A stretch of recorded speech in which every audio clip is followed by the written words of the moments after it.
अपने वाले हैं राउट सर्विस क्राइटेरिया ही, जिसके अंदर हम लोग बात करेंगे स्पेशल केस नंबर 2। जो मैंने लास्ट लेक्चर में भी आपको बोला था कि स्पेशल केस 1 और स्पेशल केस 2 दोनों में आपको डिफरेंस रखना है। सो हम यहाँ पे स्पेशल केस 2 देखेंगे, जिससे कि आपका दोनों का बिल्कुल क्लियर आपको डिफरेंस है कि किस सिचुएशन में आपको कौन सा मेथड, कौन सी एल्गो अप्लाई करनी है। तो चलिए स्टार्ट करते हैं। Question based on route service criteria special case number 2।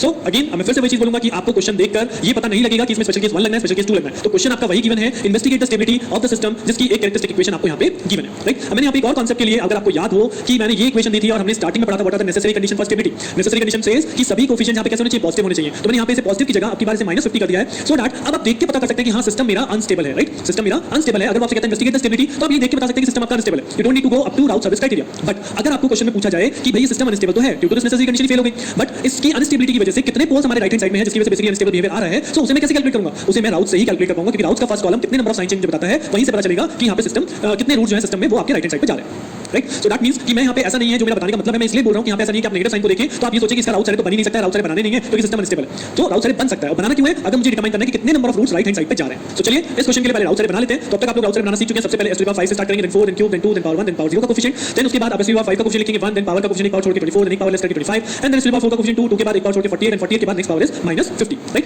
उसके बाद हम कैलकुलेशन स्टार्ट करते हैं। तो अगर कैलकुलेशन करें तो 2 into 24 that is 48, 48 minus 48 0। Now see it is 0। तो ऐसा नहीं तुरंत आपने स्पेशल केस नंबर 1 अप्लाई कर देना, नो। मैंने उसमें भी बोला था, मैं फिर यहाँ पे एम्फेसिस दे रहा हूं कि आपको कंप्लीट रो की कैलकुलेशन करनी है to check whether it is special case number 1 और स्पेशल केस नंबर 2। तो पहला एलिमेंट 0 मिल गया, ठीक है। अगला एलिमेंट देखते हैं। 2 into 25 that is 50, 50 minus -50 यानी 50 minus -50 that is 0। Again this element is 0। और अगर आप इसके आगे देखोगे तो यहाँ पे कॉलम ही नहीं है, यानी अगेन ये क्या है? ये अगेन ब्लैंक है, और ब्लैंक कैसे ट्रीट होता है? 0 की ट्रीट होता है। राइट, तो what is the difference over here? अगर आप लास्ट लेक्चर की कंपैरिजन में देखेंगे तो वहां पे मैंने बोला था only and only first element is 0, तब यहाँ पे लगता है special case 1। But now what will I get? I am now getting complete row is 0। ये कंप्लीट रो आपकी 0 बन रही है, दैट मींस यहाँ पे लगेगा स्पेशल केस नंबर 2। राइट, तो इसलिए मैंने बोला बहुत माइन्यूट डिफरेंस है, ऐसा नहीं है पहला एलिमेंट जैसे 0 है आपने तो छोड़ दिया।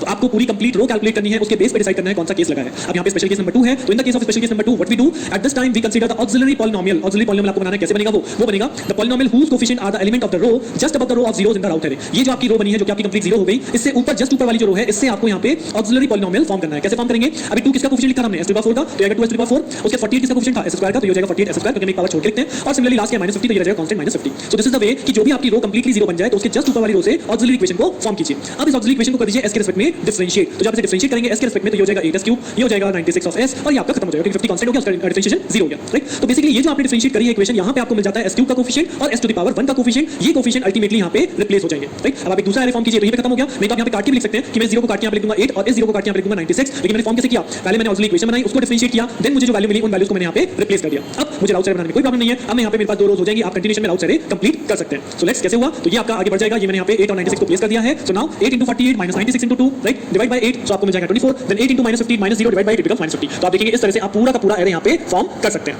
Right, so what is the special case number 2? अगर सारे के सारे रो 0 बन गए, complete row become 0, all the elements of row become 0, तब आपको उसके ऊपर वाली रो से ऑक्सिलरी इक्वेशन बनानी है, उसे डिफरेंशिएट करना है, and then put the content over here. Right, अब जब आप पूरा राउट साइड बना लेंगे तो यहाँ पे क्लियरली दिख रहा है कि what will be the number of sign change. Number of sign change are 2। तो ये तो हमें पहले ही पता था क्वेश्चन को देखने के बाद कि सिस्टम कैसा है, सिस्टम अनस्टेबल है। बट यहाँ पे कितने नंबर ऑफ साइन चेंज आए? 2। That means number of poles on right hand side is equal to 2। Right, तो अगर ये डिटरमाइन करने के लिए बोला जाए तो आप राउट साइड के थ्रू इस चीज को डिटरमाइन कर सकते हैं। राइट, चलिए एक और क्वेश्चन देखते हैं इसी केस के ऊपर, ताकि आपकी अंडरस्टैंडिंग और बेटर हो जाएगी। तो let's discuss the next question, और ये आपके सामने next question, investigate the stability and this is the given characteristic equation. Again क्योंकि मैंने इसे लिख दिया स्पेशल केस नंबर 2 पे ही है, तो आप इसे खुद से सॉल्व कीजिए। वीडियो को यहाँ पे एक मिनट के लिए पॉज कीजिए और जल्दी से इसका राउट साइड फॉर्म कर लीजिए, सो दैट आपको पता चल जाएगा कि इसमें स्पेशल केस आ रहा है या नहीं आ रहा।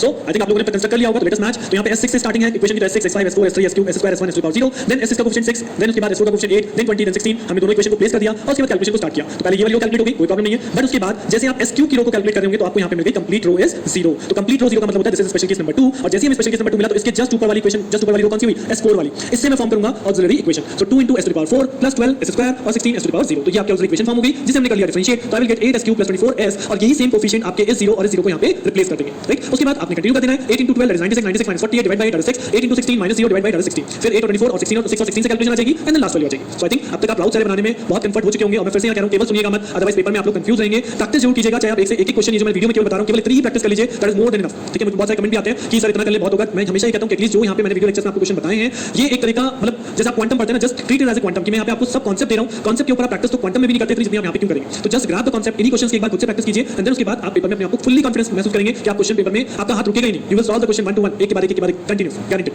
राइट। तो चलिए इस क्वेश्चन को हमने कर लिया, आउटसाइड फॉर्म हो चुका है। Now the special thing coming this question, अगर आप लास्ट क्वेश्चन को देखेंगे, मैं इस क्वेश्चन को यहाँ क्यों लेके आया हूं, now it comes to the reason, क्योंकि यहाँ पे कॉन्सेप्ट है। अगर आप लास्ट क्वेश्चन की बात करो तो लास्ट क्वेश्चन में जो आपने टेक्निक स्पेशल केस 2 को लगाया था, तो हम सिस्टम को अनस्टेबल की तरफ जा रहे थे because we have a number of sign change. But अगर आप इस क्वेश्चन के अंदर देखेंगे तो now we have no sign change, तो आप इस सिस्टम को बोलेंगे दिस सिस्टम इज स्टेबल।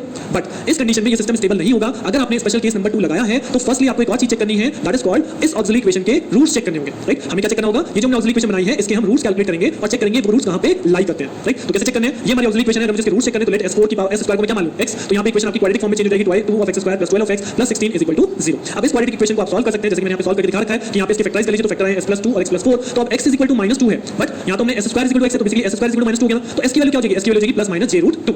ऐसे ही अगर x की वैल्यू -4 है तो आपके s की वैल्यू हो जाएगी +-2j। दैट मींस ये अगर एक पावर 4 की पॉलिनोमियल इक्वेशन थी तो यहां पे चार ही रूट्स आपको मिल रहे हैं। कौन-कौन से रूट्स मिल रहे हैं, +-j√2 और +-2j, यानी चारों के चारों रूट्स एक्चुअली लाई कहां पे कर रहे हैं। अगर आपको मैं बोलूं कि आपको इन्हें पोल जीरो प्लॉट पे ड्रॉ करना है तो चारों पोल्स कहां पे ड्रॉ होंगे, ये चारों के चारों पोल्स होंगे आपकी इमेजिनरी एक्सिस पे, राइट। तो इफ यू रिमेंबर, आप अब तक समझ गए होंगे मैं क्या बोलना चाह रहा हूं। तो अगर आपको याद हो, हमने इफेक्ट ऑफ पोल्स लोकेशन पढ़ा था कि अगर रूट्स जो हैं वो हमारे इमेजिनरी एक्सिस पे आते हैं तो सिस्टम को हम क्या बोलते हैं, जी हां, सिस्टम को बोलते हैं marginally stable. Remember, marginally stable. तो इसलिए मैंने इस स्पेशल केस 2 को यहां पे डिस्कस किया था कि अगर अनस्टेबल बन रहा है तो कोई प्रॉब्लम नहीं है, बट अगर स्टेबिलिटी केस आ रही है, अगर आपको स्पेशल केस 2 लगाने के बाद आपका सिस्टम स्टेबल बन रहा है तो उस केस में बेसिकली स्टेबल नहीं होगा, उस केस में क्या लिखेंगे, मार्जिनली स्टेबल। क्यों, क्योंकि मैं ऑक्सिलरी इक्वेशन के रूट्स कैलकुलेट करूंगा और वो आपके क्वेश्चन में जब भी आप रूट्स कैलकुलेट करोगे they will always lie on this imaginary axis. अगर वो इस क्वेश्चन का केस मतलब स्पेशल 2 लगने के बाद वो यहां पे इसी सिचुएशन में जाएगा, राइट। तो इसलिए स्पेशल केस 2 में जब भी आपको स्टेबिलिटी मिले तो आप उसे मार्जिनली स्टेबिलिटी करेगा, नॉट स्टेबल।